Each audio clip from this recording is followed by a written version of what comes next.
जय हिंद फ्रेंड्स, स्वागत है आपका the Napoleon Bonaparte YouTube channel पे। आइए शुरू करते हैं अमर शहीद भगत सिंह की बायोग्राफी का अगला अध्याय। बढ़ते सरकारी विरोध के चलते ब्रिटिश सरकार ने पहले सन 1919 में लॉर्ड मांटेग्यू और लॉर्ड चेम्सफोर्ड के नेतृत्व में एक समिति बनाई, जिसने हिंदुस्तानी प्रजा के हितार्थ शासन में कुछ सुधार सुझाए, लेकिन वे छलावा मात्र सिद्ध हुए।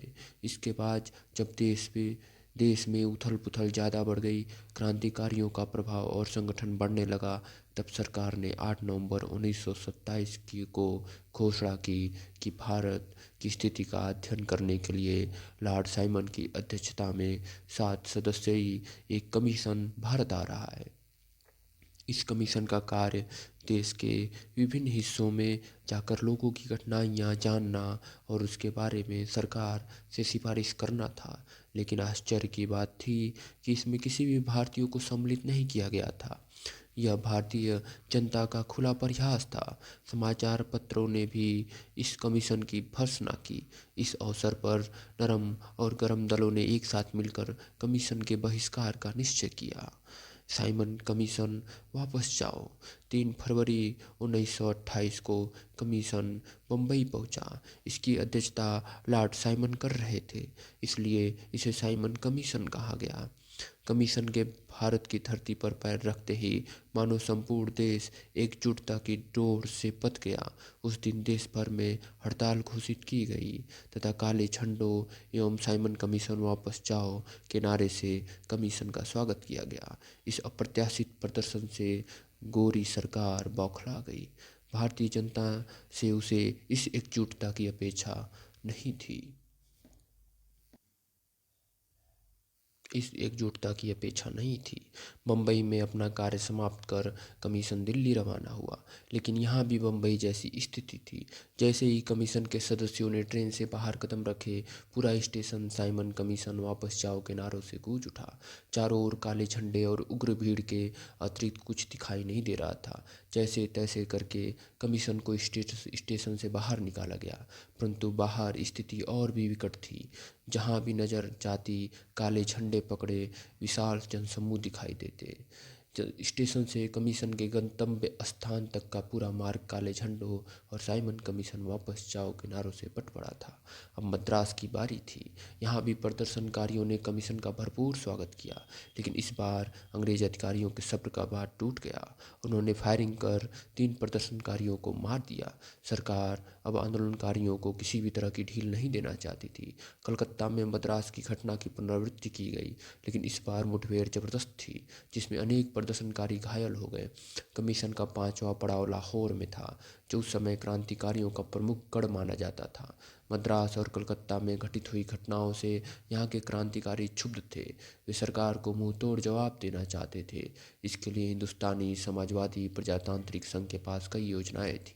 दिल्ली में केंद्रीय समिति की बैठक में भगत सिंह ने बम फेंककर असंतोष प्रदर्शित करने का प्रस्ताव रखा, लेकिन दल आर्थिक संकट से गुजर रहा था, इसलिए सर्वसम्मति होते हुए भी इस प्रस्ताव को रद्द करना पड़ा।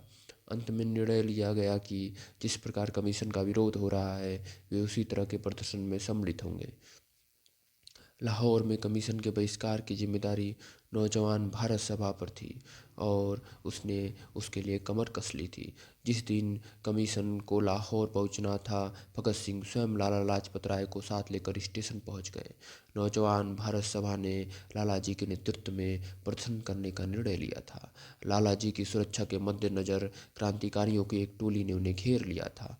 भगत सिंह उन्हीं के साथ खड़े हुए इंकलाब जिंदाबाद के नारे लगा रहे थे। उनके बीच में लाला लाजपत राय सिंह की भांति खड़े थे।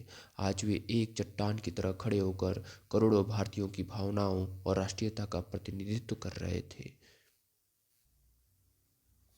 इधर स्टेशन पर बहिष्कार की पृष्ठभूमि तैयार हो चुकी थी, उधर शहर में हड़ताल घोषित कर दी गई थी। सड़कों के किनारे काले झंडों से भर दिए गए। निर्धारित समय पर ट्रेन स्टेशन पर आकर रुकी। कमीशन के सदस्यों ने बाहर कदम रखे। उन्हें देखते ही भगत सिंह ने नारा लगाया, साइमन कमीशन वापस जाओ, अंग्रेजी सरकार वापस जाओ। और फिर देखते ही देखते उपस्थित जनसमूह उनका साथ देने लगा। काले झंडों को लहरा लहरा कर विरोध प्रदर्शन होने लगे। स्टेशन से बाहर निकलने के सारे मार्ग अवरुद्ध हो चुके थे। प्रदर्शनकारियों की भीड़ निरंतर बढ़ती जा रही थी। ऐसे में मोर्चा तोड़ने के लिए पुलिस लाठीचार्ज करने लगी। लालाजी वाला मोर्चा थोड़ा कमज़ोर था, इसलिए सिपाही उन्हें पीछे खदेड़ने का प्रयास करने लगे, लेकिन उनका आकलन गलत था। जिस ओर पंजाब केसरी, लाला लाजपत राय, भगत सिंह, सुखदेव जैसे क्रांतिकारी खड़े हों, वह मोर्चा कमज़ोर नहीं बल्कि सबसे मजबूत था। जब मामूली लाठीचार्ज से काम नहीं बना तो पुलिस अधिकारी स्कॉट ने मोर्चे पर भीषण प्रहार करने का आदेश दिया। आदेश मिलते ही पुलिस सुपरिटेंडेंट, एसपी सैंडर्स अन्य सिपाहियों के साथ लाठी लेकर भीड़ पर टूट पड़ा और बेरहमी से प्रसार करने लगा। मोर्चे के नेता लाला लाजपत राय थे, इसलिए उसके प्रहारों का मुख्य बिंदु वे ही थे। उसका पहला वार लाला जी की छाती पर पड़ा। प्रहार इतना तीव्र था कि छतरी टूट गई। उसके बाद उसने कंधे पर वार किया। लालाजी लड़खड़ा कर नीचे गिरने लगे, परंतु फिर स्वयं को संभाल कर पुनः योद्धा की भांति आ डटे और तीव्र स्वर में नारे लगाने लगे। सैंडर्स का क्रोध भड़क उठा। उसने उनके माथे पर तीव्र प्रहार किया। चोट लगते ही माथे से रक्त का फवारा फूट पड़ा। आंखों के आगे अंधेरा छाने लगा। तभी उनका स्वर गूंजा, पुलिस की इस जालिमाना हरकत के विरोध में प्रदर्शन स्थगित कर दिया जाए।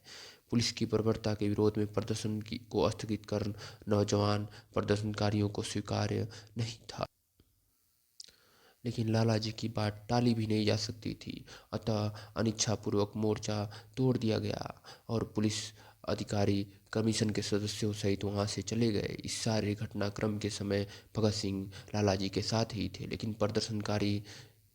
लेकिन प्रदर्शन के दौरान कोई भी हिंसात्मक कार्य या प्रतिरोध नहीं किया जाएगा, इसका निर्णय पहले ही हो चुका था। इसलिए लाख चाहते हुए भी भगत सिंह को पुलिस की बर्बरता को चुपचाप सहना पड़ा।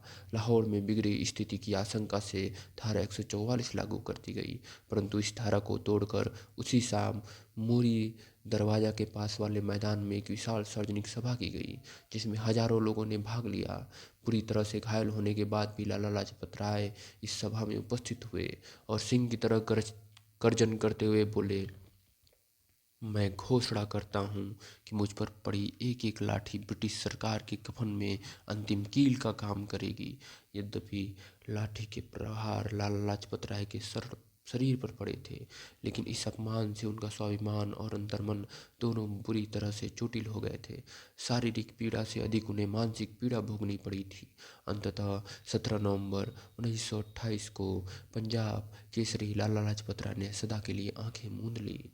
रावी के तट पर इस महान आत्मा को अंतिम विदाई दी गई। इस अवसर पर 1 लाख से अधिक लोगों ने उपस्थित होकर लाला लाजपत राय को श्रद्धांजलि दी। 10 दिसंबर 1928 को लाहौर के मजंग मोहल्ले में हिंदुस्तान समाजवादी प्रजातांत्रिक संघ की एक बैठक हुई, जिसमें चंद्रशेखर आज़ाद, भगत सिंह, महावीर सिंह, सुखदेव, राजगुरु, जयगोपाल, किशोरीलाल तथा दुर्गा देवी इत्यादि लोग सम्मिलित हुए। प्रदर्शन के दौरान लाठीचार्ज करने का आदेश पुलिस अधिकारी स्कॉट ने दिया था, इसलिए क्रांतिकारी लालाजी की मृत्यु का कारण उसे ही मानते हैं। अतः बैठक में स्कॉट को मारने का निर्णय लिया गया। इस कार्य को पूर्ण करने की जिम्मेदारी चंद्रशेखर आज़ाद को सौंपी गई। उनके परामर्शानुसार अगले दिन से ही स्कॉट की निगरानी करते हुए उपयुक्त अवसर की प्रतीक्षा की जाने लगी। क्रांतिकारियों का यह दल अपने शिकार की टोह में था, लेकिन स्कॉट निश्चित स्थान पर कभी नहीं मिल सका। माल रोड की गोतावली की तरफ से वो बाहर नहीं आया। आखिर उसका इंतजार करते हुए तंग आकर राजगुरु ने आजाद से कहा, अब मुझसे रहा नहीं जा रहा, कहो तो अंदर घुसकर मैं उसका काम तमाम कर वापस आ जाता हूँ। पुलिस के पहरे में घुसकर स्कॉट को मारना मात्र अविचार था, दुस्साहस था। उससे स्कॉट का कोई अहित नहीं होता, राजगुरु व्यर्थ में पकड़ा जाता। आज़ाद अपने निष्ठावान साथियों को इस प्रकार अकारण ही क्यों बलिदान होने देते। उन्होंने उसकी विवेक शून्य योजना पर क्रोध से आंखें तरेर कर उसकी बात अस्वीकार कर दी। इसी तरह इंतजार करते हुए 4 दिन व्यर्थ हो गए, लेकिन आखिरकार 5वें दिन उनकी प्रतीक्षा का अंत हुआ। भरी दोपहर थी, चिलचिलाती धूप थी, सुदूर तक फैला हुआ रास्ता धूप से जल रहा था। झुलस रहा था। सारा वातावरण रूखा और बेजान था। नीरव निस्तब्धता थी। रास्ते में सन्नाटा छाया हुआ था, लेकिन इसी प्रकार का समय उनके लिए शुभ था। माल रोड पर पुलिस कोतवाली के ठीक सामने रास्ते में एक युवक खड़ा था। उसकी साइकिल खराब हो गई थी और वो बड़ी देर से उसकी मरम्मत कर रहा था। तभी कोतवाली से एक पुलिस अधिकारी बाहर निकला। उसने मोटरसाइकिल स्टार्ट की और उस पर सवार होकर फाटक तक आ गया। वह वहां से बाहर निकलने ही वाला था कि संकेत किया गया। सहसा फाटक की आड़ में खड़े युवक की रिवाल्वर से गोली चली और निशाने को भेदती निकल गई। गोली मस्तक पर लगी और पुलिस अधिकारी मोटरसाइकिल समेत नीचे गिर पड़ा। फिर दूसरा युवक आगे बढ़ा, कहीं जीवित न हो यह सोचकर उसने एक के बाद एक गोलियां दाग दी। सिर से कंधे तक का सिर बुरी तरह से छलनी हो गया था। लालाजी पर लाठी के क्रूरतम प्रहार करने वाले अत्याचारी गोलियों का निशाना बन गया। घमंडी का अहंकार सदा के लिए मिट्टी में मिल गया था। बेबस और नादान समझे जाने वाले ने अपनी सच्ची बहादुरी प्रकट कर भरी दोपहर में खूंखार समझी जाने वाली ब्रिटिश सरकार के एक मजबूत स्तंभ को कोतवाली के सामने गिरा दिया था। पहली गोली चलाकर पुलिस अधिकारी की हत्या करने वाला राजगुरु था, जबकि उस पर गोलियों की बौछार करने वाले भगत सिंह थे। पास ही एक झाड़ी के पीछे चंद्रशेखर आजाद हाथ में रिवाल्वर लिए हुए बैठे थे। पूरी योजना के अनुसार वे दोनों तेजी से डीएवी कॉलेज की ओर चल दिए, लेकिन घटना को अपनी आंखों से देखने वाला ट्रैफिक इंस्पेक्टर फर्न उनका पीछा करने लगा। उसके साथ दो सिपाही भी उसी दिशा में दौड़े। फर्न राजगुरु के बहुत पास आ गया था। जान बचाने के लिए राजगुरु ने गोलियां चलाई, परंतु निशाना चूक गया। राजगुरु पल भर को ठिठका और फिर फर्न पर टूट पड़ा। अपनी मजबूत देह से उसने पहलवानों का दांव मारकर फर्न को उठाकर नीचे पटक दिया और उसके उठने से पहले भागकर बहुत दूर चला गया। फर्न किसी भी तरह से हार मानने वाला नहीं था। वह उठा और फिर पीछा करने लगा। तभी भगत सिंह ने पीछे मुड़कर उस पर गोली चला दी। गोली पास से निकल गई, लेकिन डर के मारे फर्न वहीं लुढ़क गया। भगत सिंह दूसरी गोली दागने ही वाले थे कि आजाद की आवाज़ सुनाई दी, जल्दी भागो यहाँ से। तीनों भागते हुए कॉलेज के अहाते में घुस गए, परंतु चंदन सिंह नामक एक सिपाही अभी भी उनका पीछा कर रहा था। भगत सिंह सबसे आगे भाग रहे थे और उसके पीछे राजगुरु था। उनके पीछे चंदन सिंह दौड़ रहा था। इस भागम भाग में राजगुरु को पीछे छोड़ते हुए चंदन सिंह आगे निकल चुका था। उसका पूरा ध्यान भगत सिंह पर केंद्रित था। चंदन सिंह बहुत लंबा और मजबूत आदमी था। जान की बाजी लगाकर वह पीछा कर रहा था। आखिरकार वह सफल होने जा रहा था। जैसे ही वह भगत सिंह को दबोचने वाला था, तेजी से एक गोली आकर उसके पैरों में लगी। वह लड़खड़ाया और फिर पीछा करने लगा। दूसरी गोली चली और इस बार गोली उसके पेट में लगी। चीख मारकर वो जमीन पर गिर गया। भगत सिंह समझ चुके थे कि भागते हुए दुश्मन पर निशाना लगाकर उसे मारने का कारनामा केवल चंद्रशेखर आजाद ही कर सकते हैं। भागते भागते वे कॉलेज के छात्रावास से बाहर आ गए। वहाँ दो साइकिलें खड़ी हुई थी। एक साइकिल पर भगत सिंह बैठे और दूसरी को आजाद अपने पीछे राजगुरु को बिठाकर चलाने लगे। थोड़ी देर में ही दोनों साइकिलें मजंग हाउस के अहाते में प्रवेश कर गईं। योजना कामयाब हो चुकी थी। प्रसन्नता से सबके चेहरे चमक रहे थे, लेकिन इस सारे घटनाक्रम में एक बड़ी गलती हो गई थी। स्कॉट पर नजर रखने का काम जयगोपाल को सौंपा गया था। पुलवर्स व सैंडर्स को ही वह सैंडर्स को स्कॉट समझ बैठा और उसी पर नज़र रखते हुए था। वास्तव में जनरल स्कॉट डर के मारे कुछ दिनों के लिए लाहौर से बाहर चला गया था। जो क्रांतिकारियों की गोलियों का निशाना बना था वो स्कॉट नहीं बल्कि सैंडर्स था। सैंडर्स ने लाला लाजपत राय पर लाठियों से वार किया था। वह भी क्रांतिकारियों की नज़र में था, इसलिए उसकी हत्या से ही संतोष कर लिया गया। शहर भर में इस अप्रत्याशित घटना ने तहलका मचा दिया। जनता खुशी के मारे उछल रही थी। उसके मन की साध पूरी हो चुकी थी, लेकिन सरकार और उसका गुप्तचर विभाग हिलकर रह गया। श्रम से उनका सिर झुक गया। दिन दहाड़े उनकी नाक के नीचे एक ब्रिटिश पुलिस अधिकारी को मार दिया गया था। यह उनके लिए डूब मरने वाली बात थी। अगले दिन सूर्योदय के साथ ही जगह जगह दीवारों पर पोस्टर लगे हुए थे। गुलाबी कागज पर लाल स्याही से लिखे पोस्टर वस्तुतः क्रांतिकारियों का स्पष्टीकरण था। उन पोस्टर में कुछ यूं ही लिखा था, नौकरशाही सावधान, जेपी सैंडर्स की मौत से लाला लाजपत राय का हत्या का बदला ले लिया गया है। यह कितना अफसोसजनक है कि जेपी सैंडर्स जैसे एक मामूली पुलिस अफसर के कमीने हाथों ने 30 करोड़ जनता के हृदय सम्राट एक नेता पर हमला करके उनकी जान ले ली। राष्ट्र का यह अपमान हिंदुस्तानी मर्दों और युवकों को एक चुनौती थी। आज संसार ने अपनी आंखों से देख लिया है, हिंदुस्तान की जनता निष्प्राण नहीं हो गई, उसका खून जम नहीं गया है, वो अपने राष्ट्र के लिए प्राणों की बाजी लगा सकती है। ये प्रमाण देश के उन युवकों ने दिया है जिनकी इस देश के नेता निंदा और अवमानना करते हैं। अत्याचारी सरकार सावधान, इस देश की दलित और पीड़ित जनता की भावनाओं को चोट न पहुंचाओ, अपनी शैतानी हरकतें बंद करो। हिंदुस्तानियों को हथियार न रखने दिया जाए, ऐसे बनाए तुम्हारे सब कानूनों और तमाम चौकसी के बाद भी इस देश की जनता के हाथ पिस्तौल और रिवाल्वर आते रहेंगे। यदि ये हथियार सशस्त्र क्रांति के लिए काफ़ी न हुए तो भी राष्ट्रीय अपमान का बदला लेते रहने के लिए तो काफ़ी रहेंगे ही। हमारे अपने लोग भले ही हमारी निंदा और अपमान करें, विदेशी सरकार चाहे हमारा कितना भी दमन कर ले, परंतु हम राष्ट्र के सम्मान की रक्षा के लिए और विदेशी ताइयों को सबक सिखाने के लिए हमेशा तैयार रहेंगे। हम सब विरोध और दमन के बावजूद क्रांति की पुकार को बुलंद रखेंगे और फांसी के तख्तों से भी यही पुकारते रहेंगे, इंकलाब जिंदाबाद। हमारे हाथों एक व्यक्ति की हत्या हुई, इसका हमें खेद है, परंतु यह व्यक्ति उस निर्दयी, नीच और अन्यायी व्यवस्था का एक अंग था जिसका खात्मा करना आवश्यक था। उस व्यक्ति को हिंदुस्तान में ब्रिटिश हुकूमत के एक करिंदे के तौर पर मौत के घाट उतारा गया है। यह सरकार दुनिया की सबसे ज़्यादा अत्याचारी सरकार है। एक मनुष्य का रक्त बहाने का हमें खेद है, परंतु क्रांति के लिए रक्त बहाना जरूरी हो जाता है। हमारा मकसद ऐसा क्रांति से है जो मनुष्य द्वारा मनुष्य के शोषण को समाप्त कर देगी। इंकलाब जिंदाबाद। सभी प्रसन्नता से रोमांचित हो गए, मन आशा से लहलहा उठे। जनता मन ही मन क्रांतिकारियों के सुयश की कामना कर रही थी।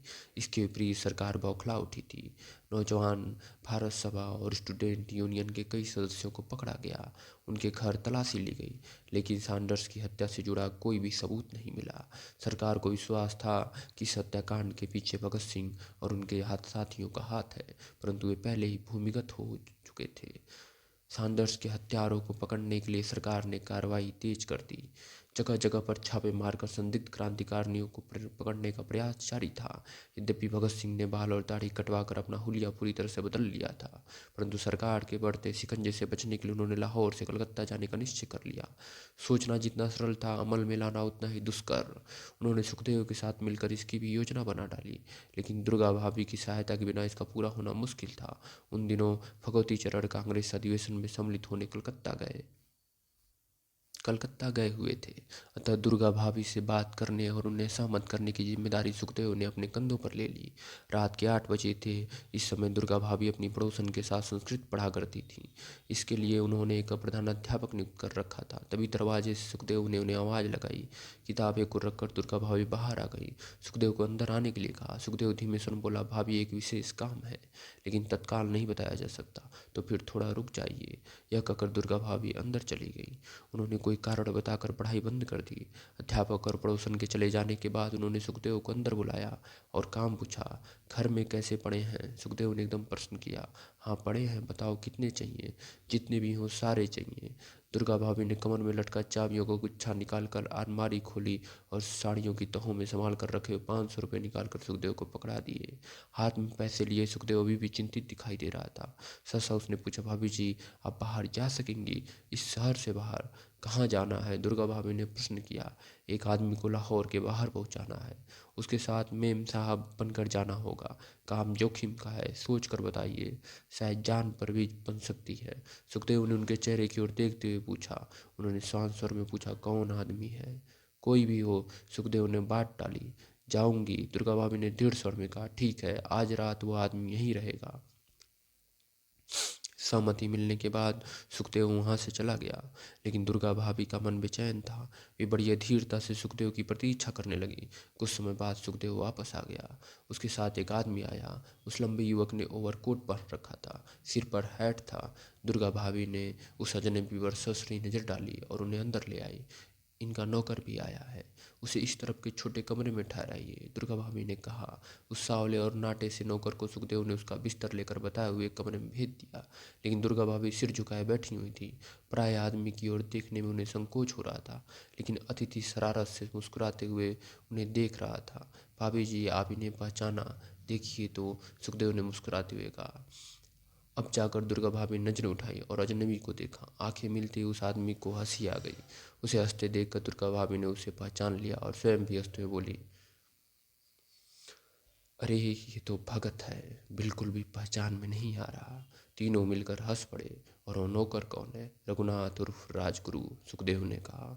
दुर्गा भाभी के मन का बोझ दूर हो गया। किसी अनजान व्यक्ति के साथ जाने के लिए सहमत तो हो गई थी, लेकिन फिर भी उन्हें यह काम कठिन लग रहा था। अब भगत सिंह और राजगुरु के होते हुए उन्हें किसी बात का डर नहीं था। तभी सुखदेव बोला, भाभी जी, सचिंद्र को भी साथ ले जाना होगा। सुखदेव की इस बात को सुनकर दुर्गा भाभी का ममत्व जाग उठा।